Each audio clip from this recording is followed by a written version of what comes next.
We are back on the Zero Hour. I'm your host, Richard RJ Eskow. Anyone who has ever listened to this program knows, number one, that it's called the Zero Hour because we are at a critical point in the history of humanity. We have some very serious decisions to make about our future, both in terms of the climate and inequality. My next guest is someone I've looked forward to speaking with for quite a long time, and I strongly recommend his new book. Jason Hickel is an economic anthropologist.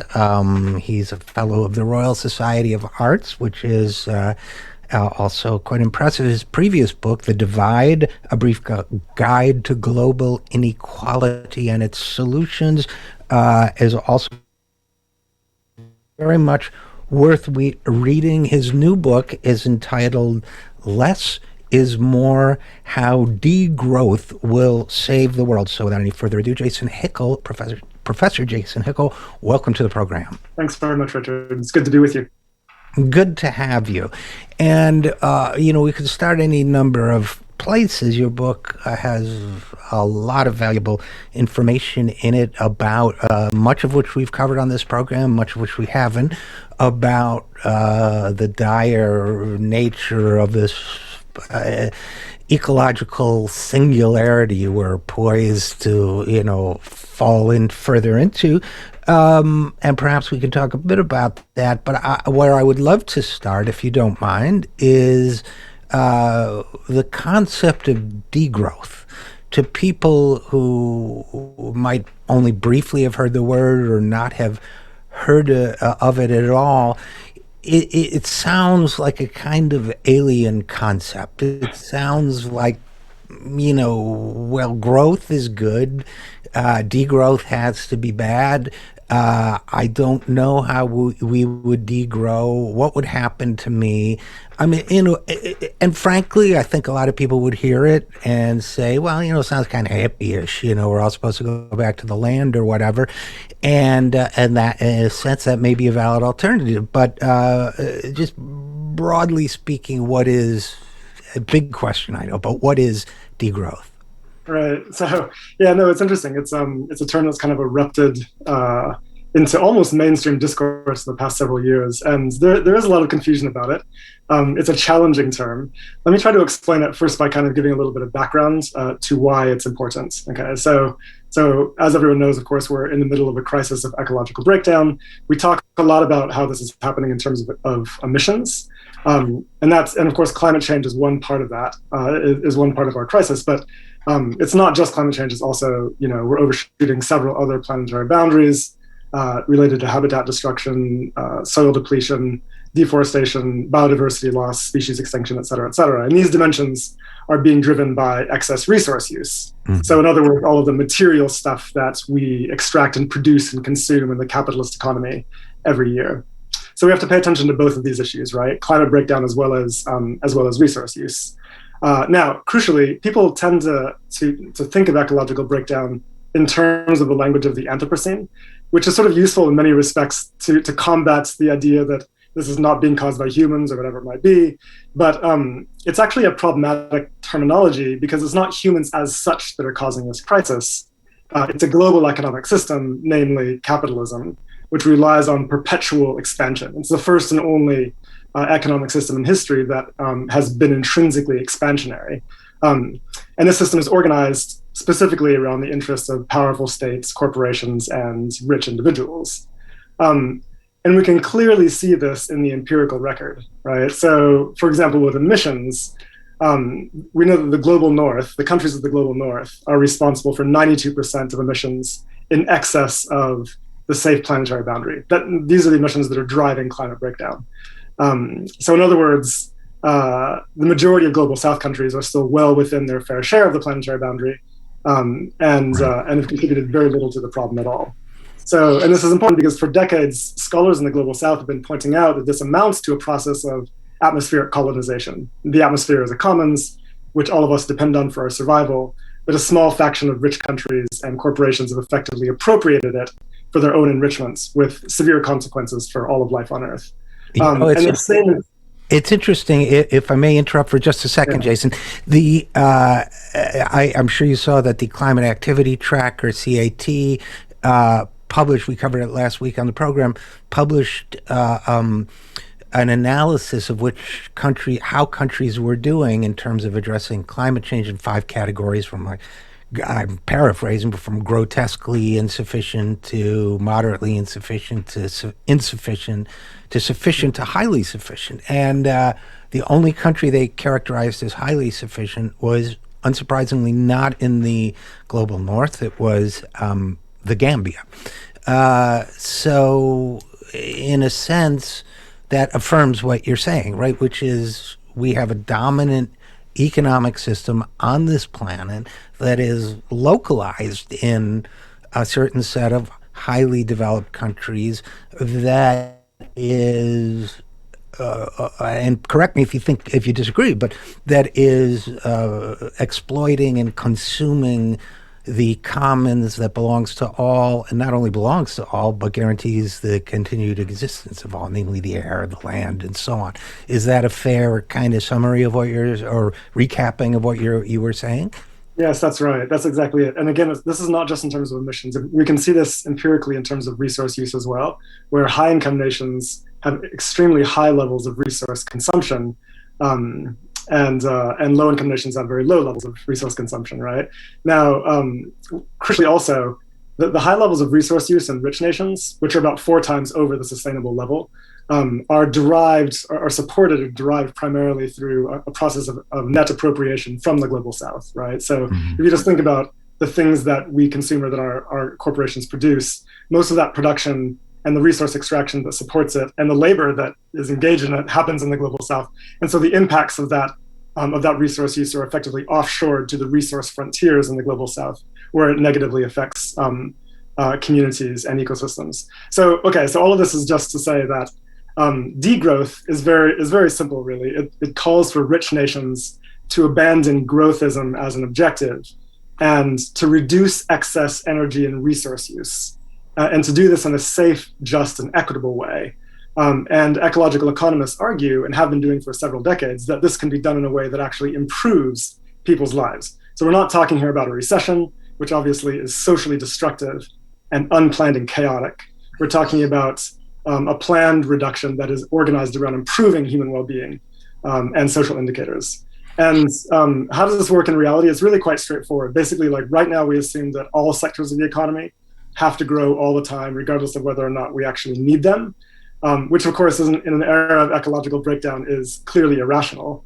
So instead, we should decide, what things we actually do want to expand, things like public transportation, renewable energy, public education, and so on, and what sectors are clearly destructive and should be scaled down, like SUV production, private jets, industrial beef production, advertising, the widespread practice of planned obsolescence, the military-industrial complex, and so on. Right?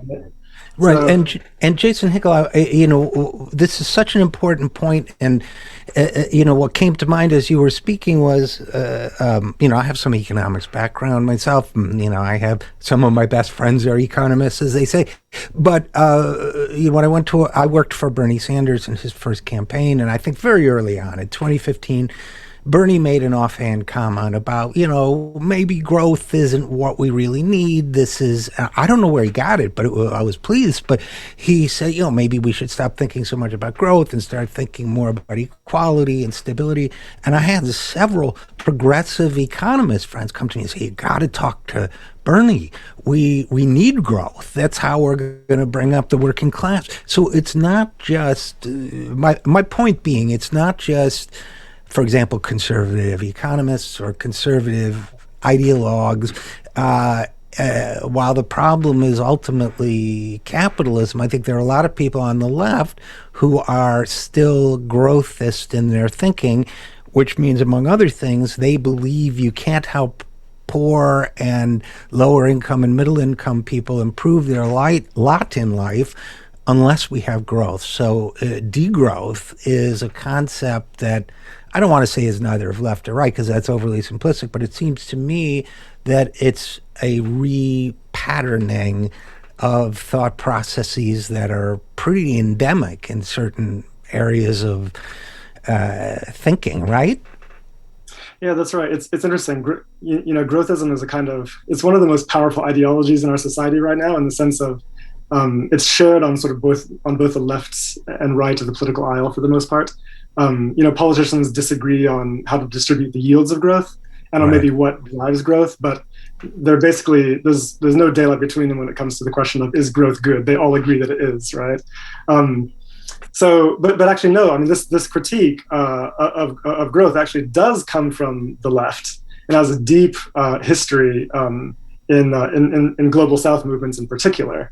It's only now that it's kind of erupting into sort of Western discussion. So it's important to recognize that history. It comes from feminist economics, ecological economics, Right. economic anthropology, and so on. But let's think about this for a second, right? So take the USA, one of the richest countries in the world, GDP per capita of $65,000. But what's interesting is that take Spain in comparison. Spain has 55% less GDP per capita than the USA, and yet beats the USA on all social indicators, Right. with a life expectancy that's 5 years longer, right? And Spain is not an outlier.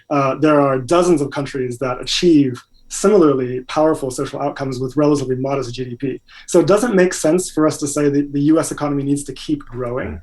Clearly, it's not necessary for improvements in social indicators. When you look at the empirical data, what is necessary is a fair distribution of income, not surprisingly, and an expansion of access to universal public services, healthcare, education, housing, public transportation, et cetera. These are the things that matter for human well-being and for living, flourishing lives. And those things can be delivered without needing additional growth. In a place like the USA, what they require is decommodification, right? Which Right. should be a demand that progressives are making. Now, importantly, we have to understand, what is GDP growth? GDP growth is not an improvement in social value or use value or provisioning. It's an expansion of commodity production. And not surprisingly, there's not a direct causal relationship between commodity production and human well-being. It all depends on what we're producing, how income is distributed, and whether people have access to it. So we need to think more intelligently about this question of growth, what we're growing and what it's for. And that's not new. I mean, even Simon Kuznets himself, who designed the GDP measure, when he presented this to the US Congress in the 1930s, he said exactly that. We have to pay attention to what we're growing, who benefits from it, and what it's for. It's And sort you of quote Robert Kennedy, who said something about that in 1968. And, yeah, you're right. And I think it's important, although it's difficult for people to hear, that capitalism, as we understand it, number one, is not a fixed force of nature, right? It's only existed 300 or 400 or 500 years at most, and you go into the history of that, which is a history that has interested me a great deal as well. And so, number one, it's not a principle of nature; it's a human invention. But number two, and you made this point earlier, but I want to reiterate it, Jason Hickel, and it's well explained in your book. It demands constant growth. And I don't know if you saw the movie Independence Day, but perhaps not the finest cinematic work of art ever created, but entertaining. And I've always thought, in a sense, perhaps unconsciously, that movie kind of describes capitalism and industrialization, because the aliens who have created these massively large saucers or machines depend for their continued existence on going from planet to planet and extracting its resources until it's destroyed and everything alive on it is dead, and then has to move on to the next one. That, to me, is the ultimate example of the capitalist drive for unending growth, because the planet is finite. So at some point we're going to run out of planet. However, so that to me also is an important point about degrowth. And I don't know if you have any reflections on that or clarifications, or if you think I got it wrong. But No, I think that's absolutely right. So one of the things that we've established in work that focuses on the history of capitalism is that capitalist growth has always been dependent on processes of colonization, right? So, and this begins. We can see this in the enclosure movements Right. in Western Europe, right, beginning in the 1500s, when there's kind of this mass dispossession of the peasants from the land, producing a refugee crisis that then feeds the factories of the Industrial Right. Revolution with cheap labor. But the same thing happens at the exact same time across the global south. I mean, the global south is effectively roped into the Europe-centered capitalist system through acts of mass enslavement and dispossession and incredible scale of resource appropriation. And yes, this is all necessary in order to feed the engines of a perpetually expanding commodity production machine. And we should have the clarity to recognize that that is ultimately a violent process to both humans and nature. And surely we can devise a more rational economic system that is organized around meeting human needs at a high standard, rather than around perpetual expansion and elite accumulation, which is the system that we have right now. And one of the phrases you use in the book, and I think it's an important concept to understand in all of this, is colonization. And sometimes some of us get into debates with people who oppose our way of thinking, who will say, for example, a common argument that, in fact, capitalist expansion and colonialization of what were called third world countries at one point, now developing countries. And that's an interesting phrase, isn't it? Developing countries, developing to what? But that has actually raised the standard of living in the countries of Africa, Southeast Asia, other parts of the world. And what's interesting about that to me, and I think very relevant to your point, is the measures by which they argue that the standards of living in those countries have been approved don't study or reflect what the structure of their lives was and what the quality of their lives was before they were industrialized, any more than they met. When you hear there have been debates, as you know, about the enclosure movement and the taking of the commons.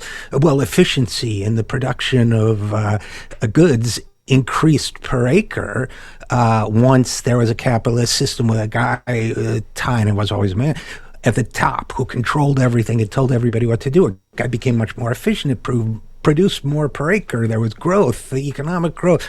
But life may have been considerably worse for a lot of people, and that doesn't even get measured in, right? So to me, the concept of colonialization, whether it's colonizing internally, as was done in the countries, Britain and Western Europe that experienced the enclosure movement, or externally in places like Africa, or internally here for that matter with the colonization of North America, that concept, in a sense, I think one of the messages or one of the takeaways for me from your book was we should all understand that we've been colonized in certain ways, that we are subjects of a certain kind of colonization process, and we should act to be free from that. Does that make sense to you?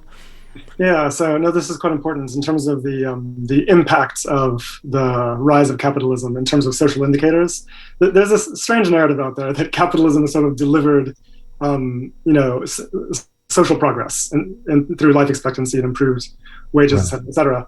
But what's interesting is that this conflicts quite dramatically with the empirical record historically. It's very clear that the rise of capitalism in Western Europe, which depended on enclosure, actually led to a decline in welfare and wages and life expectancies. I mean, it was a deep period of troubling social dislocation, right? The same is true if you think about, the colonization of the Americas was associated with mass depopulation and genocide and mass enslavement. Think about the mass famines induced in British colonial India for the sake of British grain appropriation in that region. Everywhere we look, the rise of capitalism, the integration of regions into the world capitalist system, was accompanied by prolonged periods of social destruction.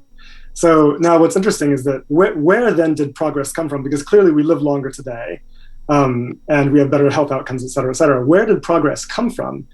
Right. It's entirely, in Western Europe, a late 19th century phenomenon that comes with the rise of labor movements, the democracy movements, the radical public health movements. I mean, these are all socialist movements that demands a fair share of income, that demands decent, housing, public health care, education, sanitation, et cetera, et cetera.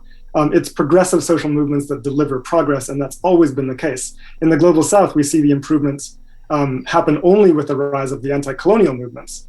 And the existing health gap between the global South and the global North, like why is there such mass poverty and misery in the global South today, is because of the remaining imperialist structure of accumulation in the world economy, whereby the possibility of sovereign developments in the global South is undermined by things like structural adjustment programs imposed by the World Bank and the IMF, right. Conditional finance by foreign investors, et cetera, that basically prevent them from using the tools necessary to achieve a kind of self-sufficient sovereign development.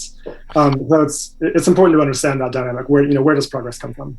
And someday maybe I'll write or my confessions or something, but I actually went on a number of World Bank missions to countries emerging from Eastern European and Soviet communism, but developing countries as well, and that process is very clearly spelled out. I mean, I basically got drummed out of that work for some very mild observations. For example, the fact that one day of paying me could provide a year's worth of medical care to a citizen of the country I was visiting. That kind of thing gets you in trouble, and so you're talking about something very concrete, very real, but I want to pivot, Jason Hickel, if we may, to a view of what might be. And as we do that, I'm thinking of, for example, John Ruskin, the social and art critic of the Industrial Revolution in England, who once said, you can make let me see if I get this right, you can make a tool of the creature, or you can make a man, a human being, out of him or her, but you can't do both. And to me, that's essential to the degrowth argument. To me, what this entire process we're talking about, industrialization under capitalism and the explosive growth and so on, what it's done to most of us in ways we have yet to fully understand or internalize, it made tools of us instead of human beings, fulfilled human beings. And if you agree with that, you talk a lot about an alternative vision in your book, Less is More. You talk a lot about an alternative vision for how we might coexist and how we might exist on the planet, and how, in fact, it's not some utopian fantasy, but there are steps, both conceptual in the way we look at the world, but practical in how we can start getting there. And maybe we could talk a little bit about that. How do we get to a different way of being on the planet? Right. Well, yes. The core principle of degrowth is basically, first we have to be able to scale down unnecessary industries. Now, of course, one of the difficulties of saying that is that immediately people will wonder, okay, what about employment? Right. Won't that lead to mass unemployment? And the answer to this is the answer that progressives should always be giving to the question of unemployment, is that you just shorten the working week. Like as your economy needs less labor to produce the things that you require for good living, then you shorten the working week and distribute necessary labor more evenly. This should always be the answer. Growth is never the answer to unemployment, right? Otherwise, we would solve the problem of unemployment long ago. It's perpetually produced by growth, actually. And so we need alternative solutions to the problem of unemployment, and that should be shortening the working week, introducing a public job guarantee to ensure that everyone has access to the training necessary to contribute to the most important collective projects of our time, regenerating lands and ecosystems, as well as installing renewable energy capacity, et cetera, et cetera. So, the social solution is really essential here, as well as, again, establishing a social guarantee that guarantees access to high quality public services, not just healthcare and education, but also public transportation, energy, water, internet.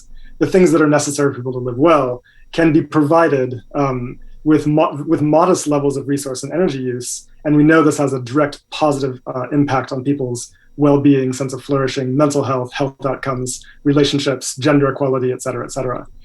So imagine, if you will, the benefits of living in a Scandinavian social democracy, Right. But with lower levels of commodity production and consumption. So more convivial, shared consumption patterns, less private commodity production and consumption. And what's exciting about this is that we know from several empirical studies that, again, it's possible for us to achieve high levels of well-being, higher than the USA, for example, has today, with a fraction of the resource use and energy use, simply by shifting resource use from servicing elite consumption and corporate power to servicing human needs and well-being. That has to be the core objective of any progressive vision for a post-capitalist economy. Very well said. And you said I have my glasses on, but there's a couple things in the in the forward-thinking solution section of your book about a couple of things you said that I really valued. One of them that you said, and I thought this was really interesting, and this speaks to the state of mind or consciousness that's needed. I think there's nothing unethical. This is you. I'm quoting you. There's nothing necessarily unethical about harvesting crops or cutting down trees. They say. I think you're quoting. Well, you'll tell us, or even hunting and eating animals, for that matter.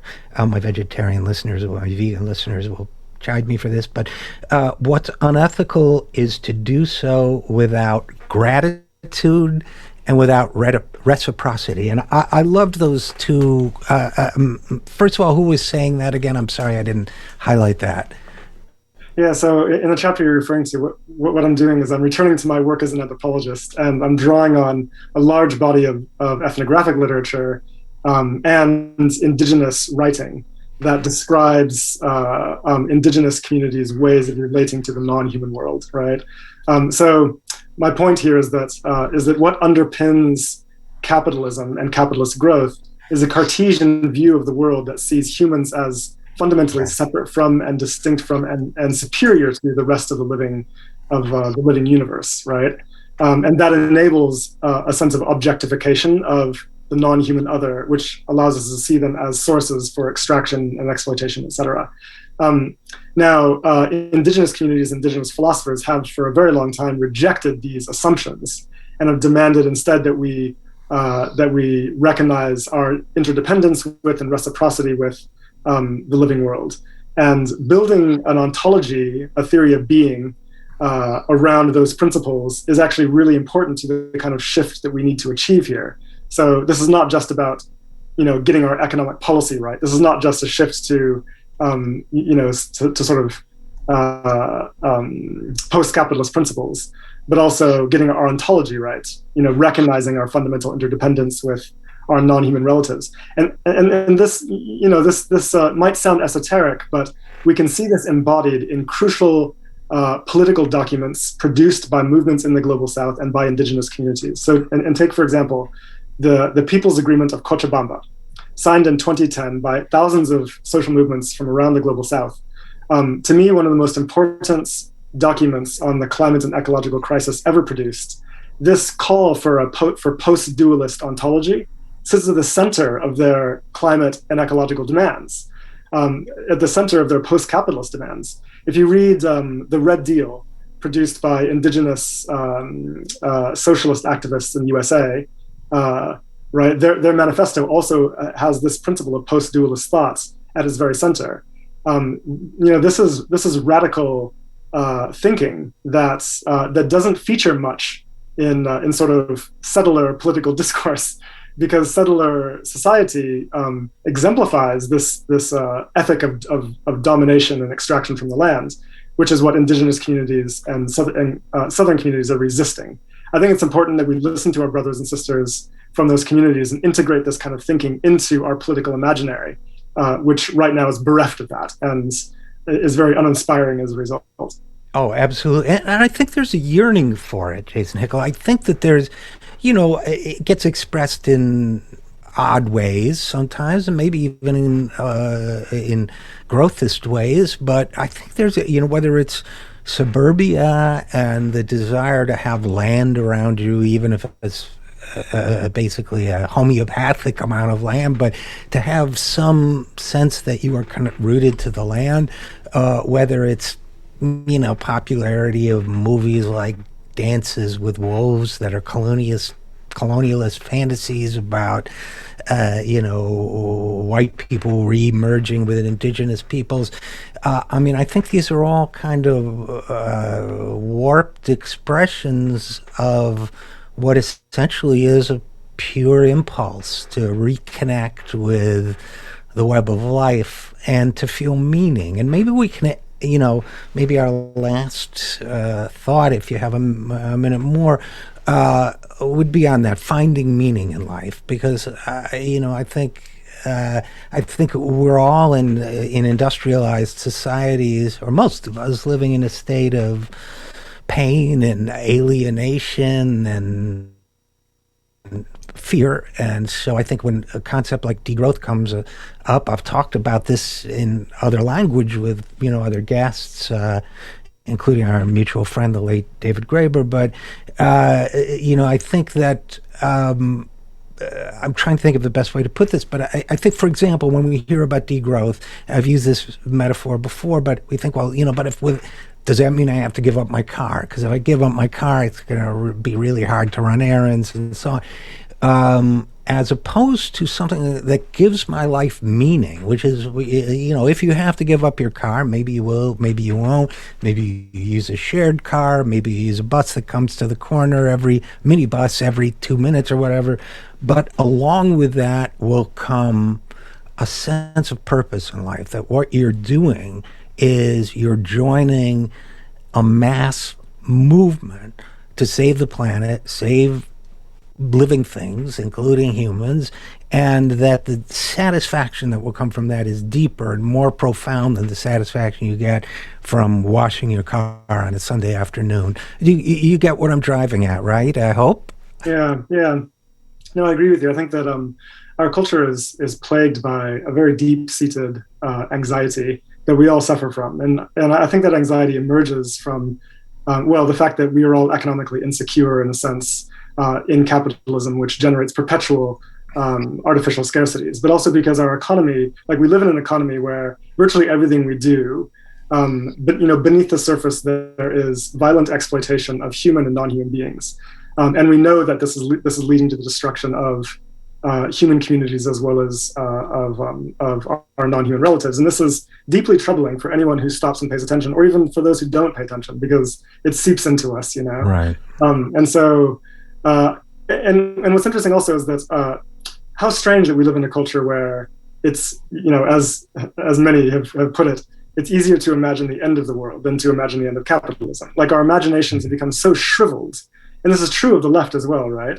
Like the left's insistence on growthism is an example of how they're ready to line up behind the base imperatives of capital accumulation, because they've bought into this ideology of the necessity, the imperative of growth. If what we're calling for with degrowth is a term that shatters these illusions and calls for us to understand how our economy operates, what's really going on, and create space once those illusions are shattered to expand and improve our imagination of what is possible, and so much is possible. And I think that it's a very it's a hopeful future that emerges. For example, we frequently hear it said that 1.5 degrees, like exceeding 1.5 degrees, is basically sealed. Like that's basically inevitable.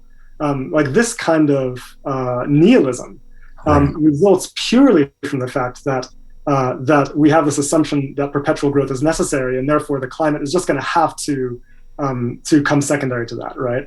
Once you take the assumption of perpetual growth off the table, it actually does become possible for us to achieve rapid decarbonization, to reverse ecological breakdown, and at the same time create the conditions for flourishing communities and meeting human needs at a high standard. To me, that is very hopeful. And yes, the possibility of hope is only ever as strong as our struggle, is only ever as strong as the social movements that can bring it into being. And so we need more than just imagination, more than just hope. We need solidarities between environmentalist and working class movements, between northern social movements and southern social movements. We need to build the kinds of alliances that are powerful enough to achieve a dramatic shift in the structure of the world economy. And that's no easy feat. It's one that's possible and has been achieved before, say, for example, with the civil rights movement or with the anti-colonial movement. And those should be our inspiration for what's possible in the 21st century.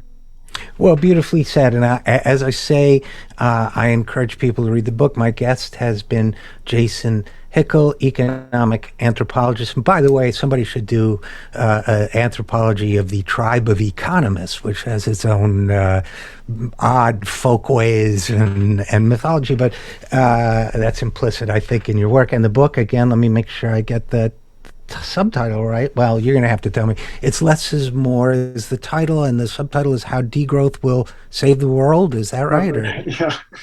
No, did I get it right? You got it right. Chosen by my publishers, not by me. I probably wouldn't go for such grandiose titling, but there you go. It's a bit messianic, but doesn't change the fact that the book is highly worth reading. So, Jason Hickel, thanks for doing this great work, and thanks so much for coming on the program. Thanks very much, Richard. It's good to be with you. And you. And we'll be right back after this. I am Richard RJ Eskow, and this is The Zero Hour.